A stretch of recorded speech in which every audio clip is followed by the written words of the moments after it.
Operation પરાક્રમ અંતર્ગત LCB Vadodara ગ્રામ્ય કાર્યવાહી જુગાર રમતા 3 ઇસમો ઝડપાયા। દારૂ અને જુગાર જેવી ગેરકાયદેસર પ્રવૃત્તિ પર અંકુશ લાવવા માટે વડોદરા ગ્રામ્ય પોલીસ દ્વારા ઓપરેશન પરાક્રમ અંતર્ગત સઘન કામગીરી હાથ ધરવામાં આવી રહી છે।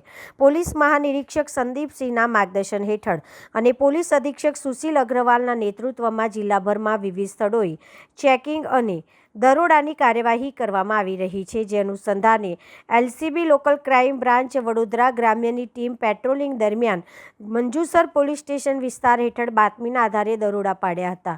મળતી માહિતી મુજબ અલિન્દ્રા ગામના તળાવ નજીક ગોચર જમીન પર લીમડાના ઝાડ નીચે કેટલાક ઇસમો પૈસાની હારજીતનો જુગાર રમી રહ્યા હતા। આ ચોક્કસ બાતમીના આધારે પોલીસની ટીમ સ્થળ ઉપર રેડ કરી 3 ઇસમોને ઝડપી પાડ્યા હતા।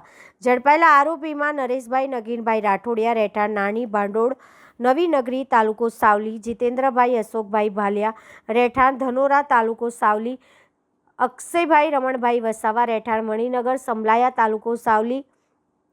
પોલીસે આરોપી પાસેથી રોકડ રૂપિયા, મોબાઈલ ફોન અને મોટરસાઇકલ સહિત કુલ રૂપિયા 1,70,000 જેટલો મુદ્દામાલ કબજે કર્યો છે।